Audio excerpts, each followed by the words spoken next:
विज्ञान को चलते भी विविध प्रकार के साहित्यों में भी प्रगति दिखाई देती है।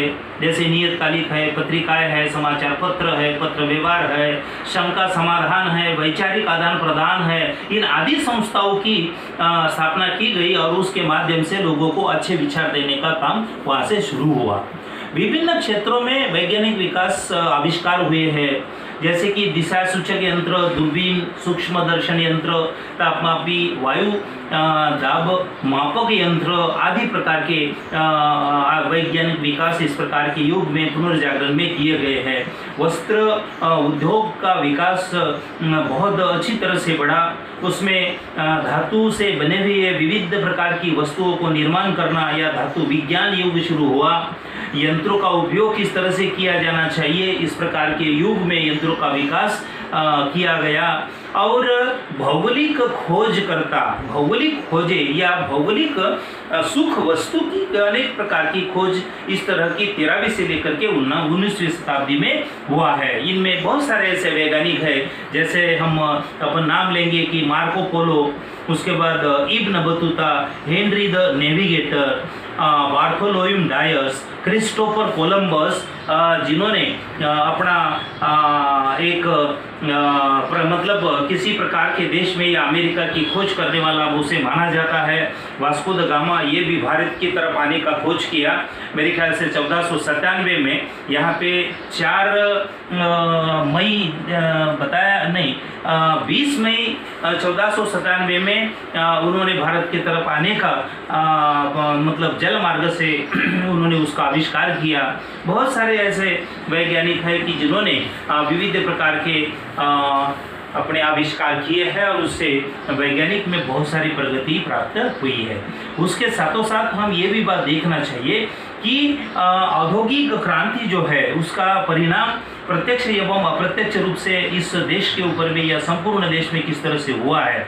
औद्योगिक क्रांति यह 18वीं और 19वीं शताब्दी की बहुत बड़ी ऐसी एक देन मानी जाती है, जिसके माध्यम से औद्योगिक क्रांति के लिए पूंजीवादी अर्थव्यवस्था का विकास होना भी आवश्यक था और उसमें नए नए ऐसे तकनीकी की खोज होने के कारण उद्योग व्यवसाय बहुत बढ़ने लगे। उद्योग व्यवसाय का बहुत सारा ऐसा विकास होने लगा और उसी के कारण जो है ये हमारे देश के बारे में अगर हम बोलते हैं तो उन औद्योगिक क्रांति का विपरीत परिणाम हमारे यहाँ के छोटे लघु उद्योग, मध्यम उद्योग, इन उद्योगों के ऊपर में हुआ है और वो पूरी तरह से बेरोजगार हुआ है। लेकिन दूसरी तरफ अगर हम देखते हैं तो ये इंग्लैंड में जो औद्योगिक क्रांति हुई उसका बहुत सारा श्रेय यह इंग्लैंड को तो जाता ही है, लेकिन उसका अच्छे परिणाम संपूर्ण देश के ऊपर में प्राप्त हुए हैं और उसे काफी परमाणु में औद्योगिक क्रांति के कारण संपूर्ण देश में विकास ही विकास की लहर पूरी तरह से निर्माण हुई है। तीसरी उसके बाद में आर्थिक राष्ट्रवाद।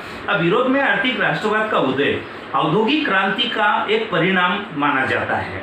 आर्थिक राष्ट्रवाद में क्या होता है कि स्वयं के राष्ट्र आर्थिक विकास को प्रथम स्थान देने के साथ साथ अपने प्रतिस्पर्धियों को नाकाबंदी करने का भी इसमें एक महत्वपूर्ण भूमिका निभाई है। तो इसलिए संपूर्ण देश के लोगों के मन में एक अपनी आत्मनिर्भरता, जैसे आज हमारे भारत के प्रधानमंत्री नरेंद्र मोदी जी कहते हैं कि भारत को आत्मनिर्भर होना चाहिए, तो आत्मनिर्भर तभी होते हैं कि जिस जो भी वस्तुएं हमारे देश में निर्माण हो रही है उस वस्तुओं को हम लोग खरीद करें, हम ही उसको तैयार करें, उसका मुनाफा हम ही तैयार लें और अपने राष्ट्र के प्रति अपनी भावनाएं जो है वो पूरी तरह से समर्पित करें। और जो हमारा शोषण जो विविध प्रकार के विदेशों की कंपनियां यहाँ आकर के करती है, मतलब उपनिवेशों का आर्थिक शोषण करना प्रारंभ शुरू हो गया था, उसे हम बाहर निकल करके हमारे देश में एक आर्थिक राष्ट्रवाद निर्माण करने का भी काम इस प्रकार की युग में अब किया गया है। दूसरी बात कि उग्र राष्ट्रवाद, औद्योगिकरण वांशिक श्रेष्ठता की अवधारणा, आक्रामक औपनिवेशिक नीतियाँ आदि बातों आगामी साम्राज्यवाद की वृद्धि के लिए सहायक हुई है। और इसका परिणाम ये हुआ कि इंग्लैंड, फ्रांस, बेल्जियम, जर्मनी आदि राष्ट्रों ने कई लाख वर्ग मील क्षेत्र में या प्रदेश में अपने साम्राज्यवाद को बड़े पैमाने पर विस्तार किया गया। आगामी अध्याय में हम यूरोपीय उपनिषेधवाद की जानकारी प्राप्त करने वाले हैं। तो इस तरह से यूरोप में पुनर्जागरण हुआ और विज्ञान का भी विकास उसके साथों साथ हुआ। इसे भारत के इतिहास में बहुत ही महत्वपूर्ण मायना रखता है।